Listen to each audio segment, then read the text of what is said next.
This is my Italian heritage, dare I say. So have you ever noticed that there's no pigeons? No pigeons on the pitch. So every now and again during the week you'll see a guy wandering around with I think it's a sort of eagle on his arm. And what his job is to do is just to let the bird fly. So, and it's very spontaneous. So pigeons know that if they come here, there is an eagle that is going to be covering the ground. And it's not just here, so you see it at Wembley, all the main big stadiums have that to ensure that they obviously don't get pigeons on the ground. Another interesting fact, so people may think that this is 100% grass. It actually isn't. So I think it's 60% grass, 40% fake material. And the reason for that is to ensure that the grass is always looking green. Also, Twickenham utilise the facilities for big music events. Eminem was here not that long ago, and I think the Rolling Stones as well, and Metallica are coming soon. You'll see that because of having that kind of surface, it means that we can have lots of events happening, not just rugby. You might have seen NFL being played here quite a few times. I think it's been twice now. So it's quite interesting to think that this grass is always green, but half of it is fake. And when it was actually taken off, I think it was Top Gear came in and brought in some cars, some Land Rovers, to play a game of rugby. So they basically destroyed the pitch. It was an episode, I don't know which episode it was, but they destroyed the pitch, they took the pitch off, and then they started the process of putting this fake grass in. It took about 2 weeks, from what I remember, of this machine going around just sowing in this fake grass. So it's an amazing process, and when you see it, obviously the groundsman here is fantastic. He keeps it looking really good, but it's always important to realise that it's actually not 100% grass. And again, I think Wembley's done the same thing, Old Trafford has done the same thing to ensure that they can do other things on the pitch, not just obviously playing sport. And of course, equally, the olive oil isn't grass. It gives you the feeling it's grassy, but it's not grass.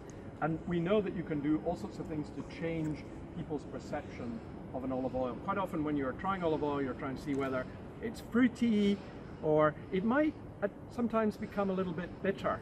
Very interesting. There's a little experiment you can do where you can get people to try olive oils and they think that's perfect, very fruity. Now you get them to smell cis-3-hexanal, which is really the odor in cut grass. And when you smell that and you now try the olive oil, it seems incredibly bitter, because the brain's just getting that association between the grassiness and then something it thinks is going to be a bit severe and a bit sharp. Hopefully that was in the right place. So she's got to go up here and recreate that moment. Off we go. Usually you high-five people along the way, that's doing the bit.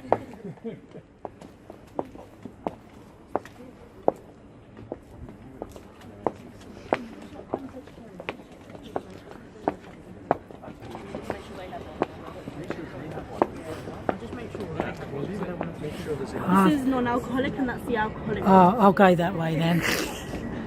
Thank you. Maggie, when you look out there, do you have flashbacks? It's an amazing feeling just standing here, because the only time you ever come up here is if you have won. So if you've won a series, you walk here, you'll see the captain's usually at the very end. You've got your council members and your president standing here, and usually a member of royalty. So I think the last royal person was here was Prince Harry. So you come here, you shake all their hands, and the captain gets the trophy at the end.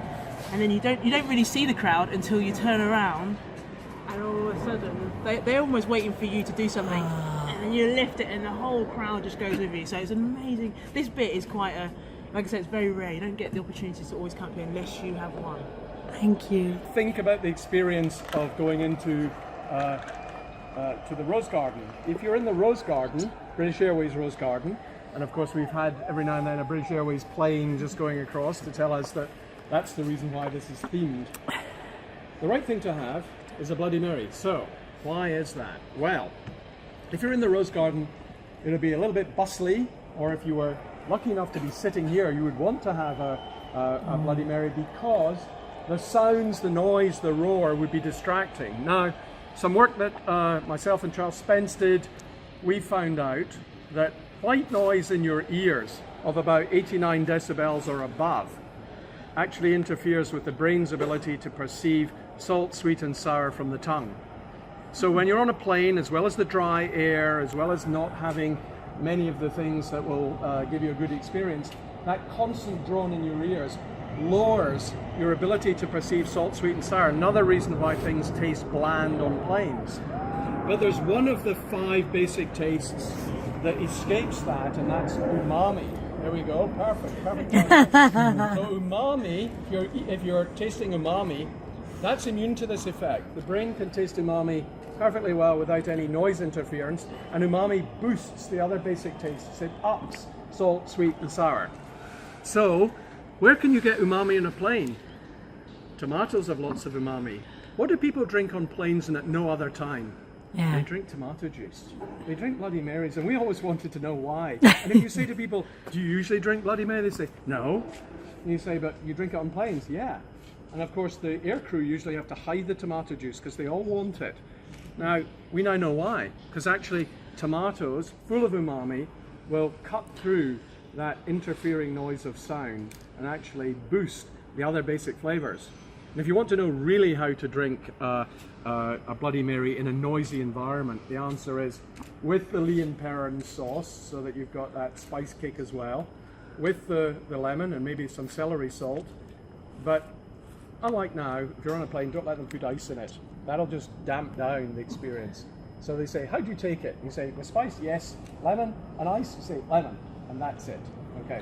So here you are, plane going over, Bloody Mary in hand. So if you're wandering around the Rose Gardens about 11 o'clock, you've turned up on match day, you want to have something to get you in the mood, this is what you should have. You should definitely have one of this. So let's try it now. No interference at all. Look. And do you have a non-alcoholic as well? Do you have 2 options? Virgin Mary. Virgin Mary exactly the same without the vodka in it. So there you've got tomato juice, Lea and Perrins, lemon juice, celery salt, perfect. And celery salt is also a flavour enhancer. Have you ever noticed that all the sandwiches from Pret a Manger taste the same, no matter which one you have? The answer is because they use celery salt. That's what gives them that constant flavour. So, Bloody Mary, really good thing to have in this environment on this occasion. So, let's have another sip and then we're going to